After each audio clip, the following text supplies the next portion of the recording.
Back out with the second gen Dodge today, and as you can see, these fog lights are typical of a couple of decades worth of road work. They're all fogged up, and instead of trying to work through it with chemicals and a lot of physical work and probably not have any success, decided to go ahead and replace the fixtures completely. You want to know just how easy this headlight job is? That's all the tools you need. Phillips head screwdriver, something to pry the pins out for the weather stripping around the headlights. I used a wobbly end extension, 10mm deep well socket, and a ratchet. Anytime you're going to work around part of the electrical system or part of the airbag system, safety first, disconnect your negative post. As a side note, this generation of Dakota also uses the exact same removal and installation procedures for the headlights. This is the dormant part number for headlight assemblies for the second generation Dodge. Let's unbox it, see what we got. My very first unboxing video.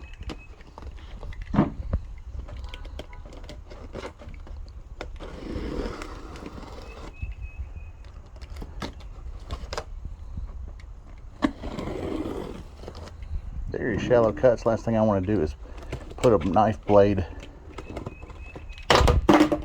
across the lamp.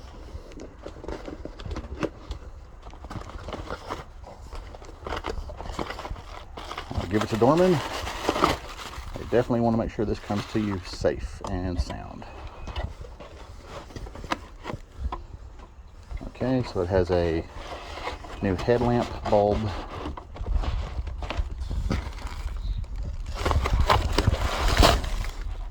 But does not have the side marker bulb. You should always check your new parts when you get them for any kind of damage. And remember, the headlamps usually come with film on them. Those aren't cracks. That's just wrinkles in the protective plastic cover. I freaked out, so you don't have to. I'm going to cover some stuff on this that I saw in another video. One showed that once you remove the side marker light by pulling it forward, you can pull the entire assembly out. Another one said that it's easier to remove these clips, 1, 2, and 3, then you're able to remove the lamp from the housing assembly. Then you can put the assembly in on its own and then put those back. Now those are your adjustment screws as well. Give you your up, down, left, right, trying to get them focused. I can't say yet which one's going to be easier, but we're going to try to do the least amount of work possible. The removal is pretty straightforward. It's just the tight fit of getting this headlamp in and out that's the problem. You'll have to remove this Phillips head screw to get your side marker light loose. You'll pull it forward, and then you've got 1, 2, and 3 10mm bolts. And if your trim piece here isn't all torn up like mine is, or missing, you would have 1, 2, 3 pins that you have to pop out. You can do it with a screwdriver, flat edge, or a removal tool. Just keep in mind how you want to risk the paint. If you're wondering, it was like this when I bought it, and at some point I will replace that, although it's not necessary for the function of the truck.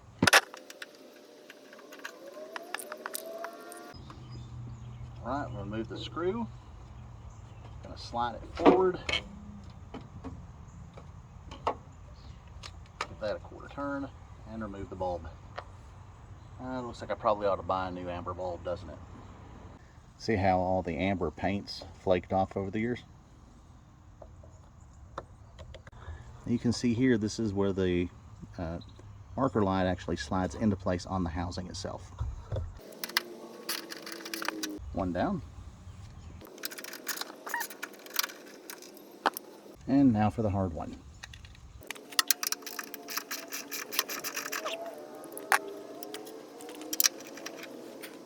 and 3. Okay, so we know those guide pins are in there, and we know that there's a bulb connected. So what we're gonna do is pull it forward until we can reach that. This ring here actually comes loose so that you can remove the entire bulb.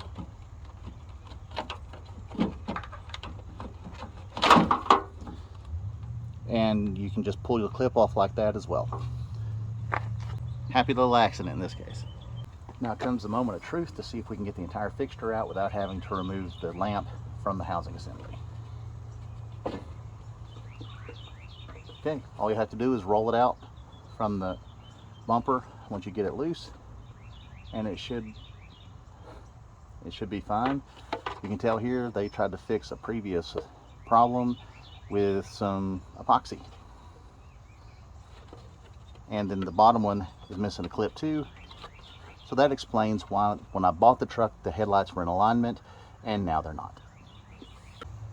Now I did say there are 3 guides and 2 of them are like this. One of them actually is I'm going to call it a friction pin, because there's supposed to be an insert that this slides into. It makes it a little more difficult to pull out.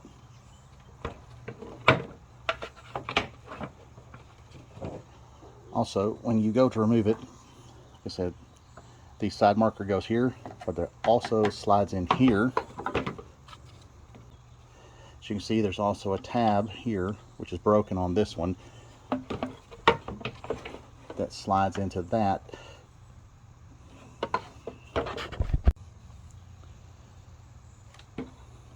You can also see right there is something of a tab that slides into this groove to make sure that your marker light is in place and doesn't just slide out. As you can tell, what was in there originally, the replacement part, a whole lot clearer, going to be a whole lot brighter when I drive at night, maybe even be able to see more than 5 feet in front of me. So there are 3 pins that go there, and they go through the weather stripping in those locations. Mine did not come with new pins, so I ended up having to pull the old ones because I got ahead of myself. I actually tossed a couple in the trash, so don't make that mistake. So what I'm doing is pivoting that leg in, sliding it over so I can hook up my headlight. Snaps right in. Slide it over to get the guide pins in their spots. And now I'm ready to mount everything back up. And before I actually go mounting everything back, we're going to check it and make sure the bulb's good.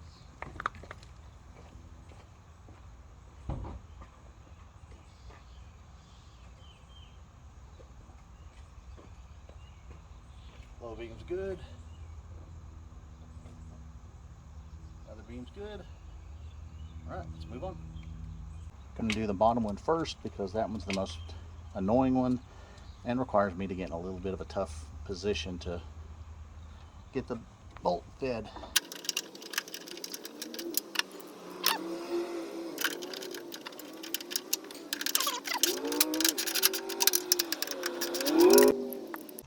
Third one gets the extension because I don't want to be bumping my hand on the bumper.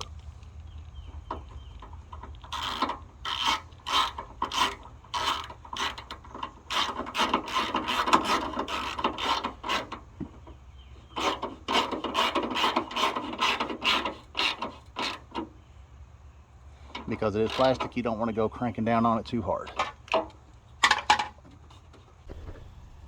And since I only have 2 pins out of the 3 per side, decided that I was going to put one here and one on the very top to keep it from wiggling too much, because this weather stripping seals when the hood is closed and keeps some debris from getting in here.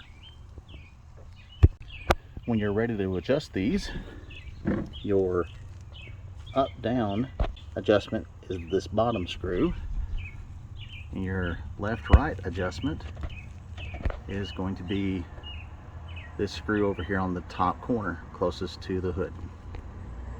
But that's a different video. Let's go ahead and get the other one off.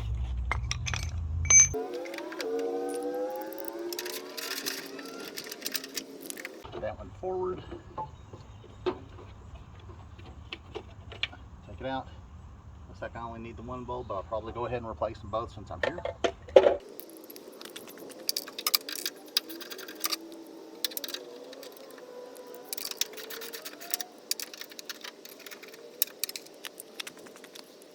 Slide it forward to get it loose from that retaining pin. Pull it over enough to get the headlight bulb loose. Roll it forward and out. Just that quickly, it's done. All you have to do is put in the new one, reconnect that, reinstall your marker light, bolt everything back down, and just that quick you're done. As you can see, this side marker is actually busted, which means that the bulb inside gets exposed to all the elements. And you can see all the water that's in this one. Got to remove my marker light so it'll fit, slide in more easily, and so I can connect the marker light. Slide it forward. Okay. Pivot that in, connect the bulb. This one's being a little more difficult because I don't seem to have the same space. But the bumper may be pushed in this side too, like if it had been in a crash. And before we go back to it, we're going to make sure this bulb works as well. Low beam's good. High beam's good. Let's finish the install. Again, going to line up the pinholes and the retaining pin up here. You'll hear it click as it slides in. Then we just put all the bolts back in.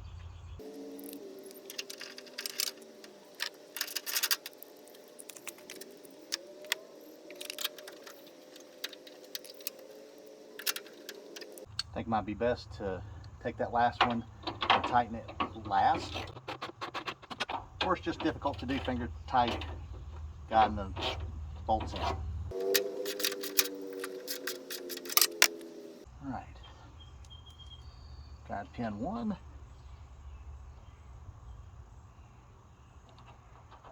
I do have to stretch it just a little bit. Guide pin 2 up top. And everything's done but the side marker lights. I chose to upgrade from the 3157 NAs to the 4157 NAs. They're a comparable fit, but the 4157s have argon gas in them, means they're a little longer life. Since I really don't ever want to do this again, seems like the best bet.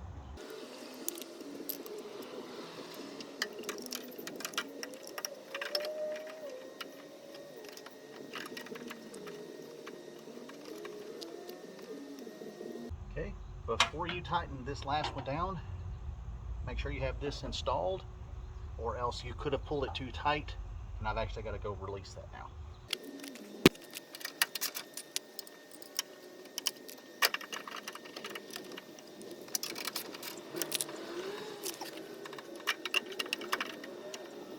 There's also a tab here I have to make sure I'm lined up with. When you get ready to put your side marker light in, you're going to have to make sure that you have access to that. That fits over that tab. This pin fits in that hole, and that slides into there.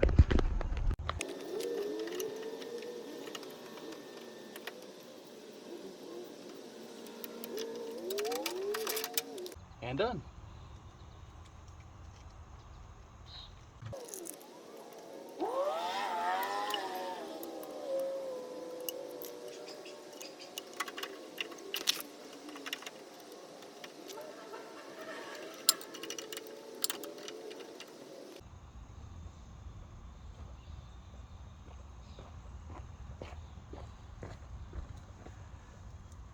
And we're good to go.